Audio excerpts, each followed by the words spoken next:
Hello friends, आज फिर मैं आप लोगों के लिए एक नई ट्रिक लेकर आई हूँ मेन ग्रुप केमिस्ट्री की। और ये ट्रिक बहुत ही ज़्यादा इम्पॉर्टेंट होने वाली है, तो प्लीज़ फ्रेंड्स लास्ट तक बने रहिएगा, ठीक है।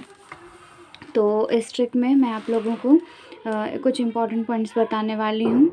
जैसे कि सबसे पहले तो इम्पॉर्टेंट पॉइंट आप लोग एक याद रखिएगा कि जैसे हम बोलते हैं ना कि हायर ऑक्सीडेशन स्टेट वाले जो ऑक्सो एसिड्स होते हैं उनमें हम इक लगाते हैं, जो सफिक्स यूज़ करते हैं वो इक यूज़ करते हैं। जैसे सल्फ्यूरिक एसिड में सल्फ़र की ऑक्सीडेशन स्टेट हायर रहती है, ठीक है। कार्बोनिक एसिड में तो इक लगा देते हैं, लेकिन हमको ध्यान में ये रखना है कि हम हैलोजन के केस में ऐसा नहीं करते हैं, ठीक है।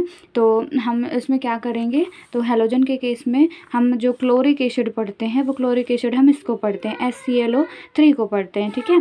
तो HClO3 जो होता है हमारा क्लोरिक एसिड होता है। यहाँ पर क्लोरीन हायर ऑक्सीडेशन स्टेट में नहीं है, क्योंकि हमको पता है कि क्लोरीन की हायर ऑक्सीडेशन स्टेट +7 होती है, ठीक है। तो इसकी जो हायर ऑक्सीडेशन स्टेट होती है +7, उसको हम पर क्लोरिक एसिड कहते हैं, ठीक है। तो सल्फ्यूरिक एसिड होता है, वहाँ पर सल्फर हायर ऑक्सीडेशन स्टेट में होता है, लेकिन यहाँ पर क्लोरीन जो है वो हायर ऑक्सीडेशन स्टेट में नहीं है, फिर भी हम इसको क्लोरिक एसिड पढ़ते हैं। तो आप इसको एक्सेप्शन समझकर याद रख सकते हैं, ठीक है। फिर इसी तरह जब इससे एक ऑक्सीजन रिमूव किया जाएगा तो ये क्लोरस एसिड में कन्वर्ट हो जाएगा, फिर और नीचे आएगा तो ये हाइपोक्लोरस एसिड में कन्वर्ट हो जाते हैं, ठीक है। तो आप लोगों को ये बहुत ही ज़्यादा इंपॉर्टेंट रखा है, इसको याद रखना है।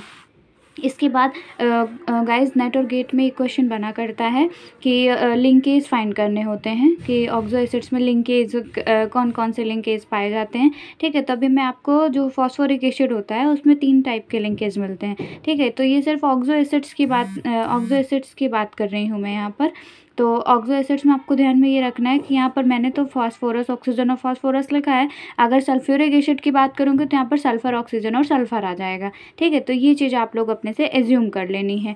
तो फ्रेंड्स हम लोगों को ध्यान में ये रखना है यहाँ पर कि इनको फाइंड कैसे करते हैं। ये 3 टाइप्स के लिंकेज हमको हमारे ऑक्सो एसिड्स में मिलेंगे, या तो वो POP टाइप का लिंकेज होगा, या PP टाइप का लिंकेज होगा, या तो फिर POO और P टाइप का लिंकेज हमको वहाँ पर देखने को मिलेगा, ठीक है। तो इसके लिए मैं आपको बहुत ही आसान से ट्रिक देने वाली हूँ।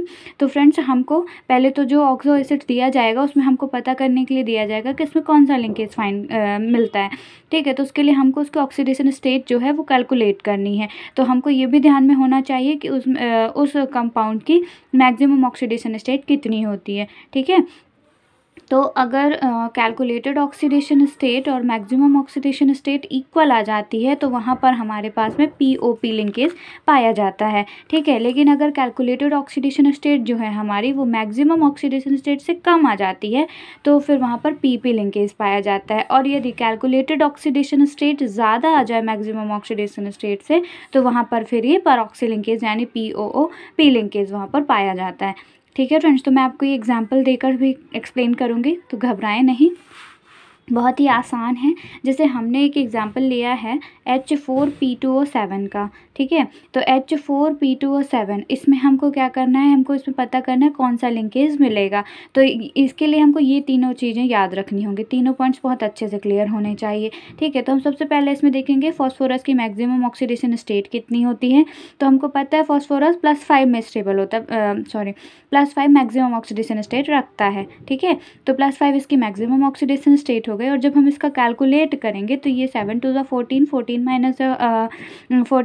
4 यानी 10, और 10 / 2 यानी +5। तो कैलकुलेटेड हमारे पास में +5 आएगी, ठीक है। तो हमने अभी बताया कि कैलकुलेटेड ऑक्सीडेशन स्टेट और मैक्सिमम ऑक्सीडेशन स्टेट अगर इक्वल होते हैं तो वहाँ पर POP लिंकेज होता है। मीन्स हम निकाल सकते हैं कि यहाँ पर कौन सा लिंकेज होगा, POP लिंकेज, ठीक है। और इसी तरह हम H4P2O6 में फाइंड करेंगे तो हमको पता है फॉस्फोरस ही है तो मैक्सिमम तो 5 ही रहेगी, कैलकुलेटेड यहाँ पर +4 निकल के आती है। तो जब कैलकुलेटेड कम हो जाती है तो PP लिंकेज पाया जाता है। फिर इसी तरह जब मैक्सिमम ऑक्सीडेशन स्टेट यहाँ पर भी फॉस्फोरस में +5 ही रहेगी, कैलकुलेटेड +6, मतलब ये कैलकुलेटेड ज़्यादा हो गई तो यहाँ पर ये POOP लिंकेज पाया जाएगा, ठीक है। तो फ्रेंड्स इससे हम स्ट्रक्चर भी ड्रॉ कर सकते हैं। तो देखिए हमारे यहाँ पर बहुत सारे कॉन्सेप्ट क्लियर हो गए, ठीक है। पहली चीज़ तो हमको ऑक्सीडेशन स्टेट निकालते आने लगी। दूसरी चीज़ हम इस पर लिंकेज फाइंड कर सकते हैं, और जब हम लिंकेज फाइंड कर सकते हैं तो उसका स्ट्रक्चर भी ड्रॉ कर सकते हैं, ठीक है। तो एक चीज़ और, जितने भी ऑक्सो एसिड्स होते हैं ना, जैसे कि H2SO4 है या फॉस्फोरिक एसिड है, कार्बोनिक एसिड है, ये सब क्या होते हैं, कार्बोनिक एसिड को जनरली कंसीडर नहीं करते हैं, ठीक है। तो जो एसिड्स होते हैं ये अपने टेट्राहेड्रल स्ट्रक्चर में स्टेबल होते हैं, ठीक है। तो हमको ऐसा स्ट्रक्चर ड्रॉ करना है कि इनका जो बेसिक स्ट्रक्चर बनेगा वो टेट्राहेड्रल बनेगा। तो इसी टाइप से हम इसका स्ट्रक्चर बना सकते हैं, ठीक है। तो चलिए हम H4P2O7 का स्ट्रक्चर ड्रॉ करते हैं। तो फ्रेंड्स हमको यहाँ पर देखना है H4P2O7 में, तो सबसे पहले हमको ये पता चल गया है कि यहाँ पर POP लिंकेज है, तो सबसे पहले हम POP लिंकेज बना देंगे।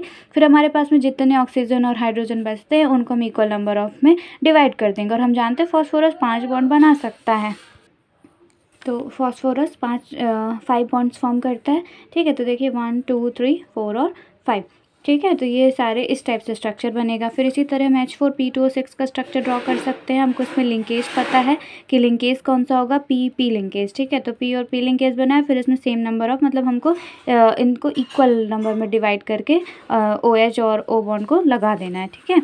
और इसके जनरल यूनिट हमको याद रखनी है कि ये एक जनरल यूनिट होती है इसकी, ठीक है, कि डबल बॉन्ड ऑक्सीजन इसमें हमको मिलेगा और एक OH बॉन्ड मिलेगा, ठीक है। इसी तरह हम इसमें भी कैलकुलेट कर सकते हैं POOP लिंकेज। तो POOP लिंकेज बना दिया और फिर इसके बाद में हम इसको इक्वल नंबर में डिवाइड कर देंगे, ठीक है।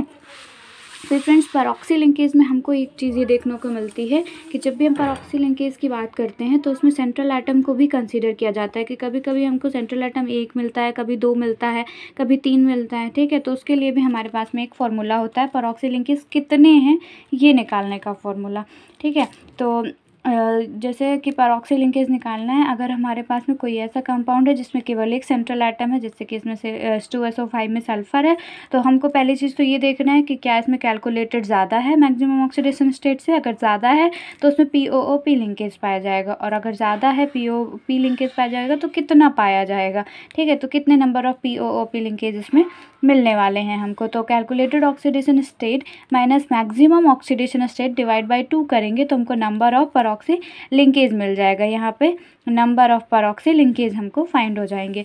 इसी तरह जब हमारे पास में more than 1 central atom present हो, जैसे कि ये, ठीक है, तो इसमें भी हमको देखना है कि अगर ये POOP लिंकेज है तो कितना है। तो उसके लिए हमको calculated oxidation state minus maximum oxidation state करनी होगी और हमारे पास में नंबर ऑफ पैरोक्सी लिंकेज हमको फाइंड हो जाएगा, ठीक है। Okay guys, thank you so much.